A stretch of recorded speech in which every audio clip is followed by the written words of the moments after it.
Bismillahirrahmanirrahim. Kita lanjutkan tentang kisah Zulkarnain di dalam surat Al-Kahfi. Di dalamnya Allah berfirman tentang Zulkarnain ini ketemu banyak bangsa orang-orang.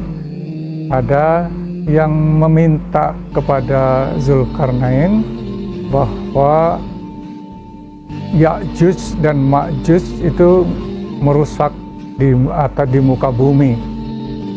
Kemudian orang-orang tadi meminta kepada Zulkarnain untuk membuatkan dinding penghalang supaya mereka tidak diganggu, dirusak oleh Ya'juj dan Ma'juj. Kisah ini mendapat tafsiran yang berbeda-beda, ya, yang rupanya juga merupakan inspirasi dari para mufassir tadi. Ada yang mengatakan bahwa tembok yang dibangun oleh Zulkarnain tadi sudah ditemukan tempatnya di antara Armenia dan Azerbaijan. Konon sudah didatangi dan sekarang juga sudah banyak diberitakan. Sebelumnya ada di daerah Gizar di Uzbekistan. Konon dulu pernah Khalifah Al-Wathiq mengutus utusan untuk membuktikannya datang ke sana. Kemudian muncul lagi bahwa yang disebut dinding Zulkarnain, tembok tadi, adalah pegunungan Kaukasus yang membentang di Asia Kecil, dan itu merupakan simbol saja disebut dinding, tapi sebetulnya bentukan alam. Jadi berbagai macam tafsiran inspirasi dari kisah tentang Zulkarnain membangun tembok, dan ada lagi yang menafsirkan inspirasinya bahwa itu adalah tembok Cina, The Great Wall di Cina. Ya, kalau tentang The Great Wall ini yang panjangnya mencapai 21.000 km, ya, itu sudah dibangun sejak abad ke-7, ya, abad ke-7 sebelum Masehi. Ya. Artinya dibangun oleh beberapa generasi kaisar-kaisar berganti-ganti. Di antaranya mungkin ada yang kecil yang diduga itu tembok Zulkarnain, bukan seluruhnya dibangun oleh Zulkarnain.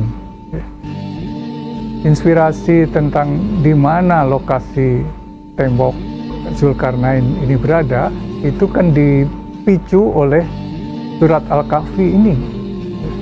Kalau surat Al-Kahfi hanya kita baca tiap Jumat, kemudian kita selesaikan bahwa itu adalah kisah zaman dulu, mukjizat seorang yang namanya Zulkarnain yang bisa membangun dinding yang tinggi, kemudian bisa berjalan dari tempat matahari terbenam sampai tempat matahari terbit, maka itu selesai hanya jadi kisah.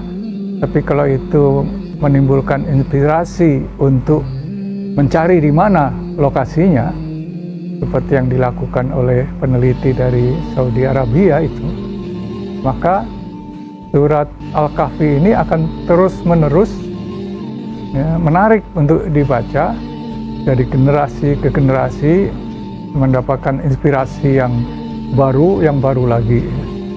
Paling tidak ada inspirasi tentang teknologi pengecoran besi dengan tembaga, itu yang dibocorkan di dalam surat Al-Kahfi, yang konon baru pada abad ke 17-an, 18-an itu baru ditemukan teknologi pengecoran pengecoran besi dengan tembaga yang muncul dari kisah Zulkarnain, tapi bukan oleh ilmuwan dari Muslim sendiri.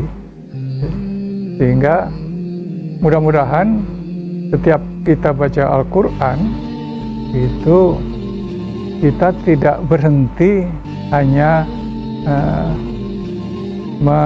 mendalaminya, menyerahkan pada para ahli tafsir yang dulu pada zamannya. Al-Quran termasuk Al-Kahfi ini bisa memicu inspirasi yang berbeda ketika kita membacanya dan bisa menjadi temuan yang bermanfaat bagi umat manusia berikutnya. Tidak hanya berhenti pada komen ini mukjizat dari Zulkarnain zaman dulu saja. Wallahu a'lam.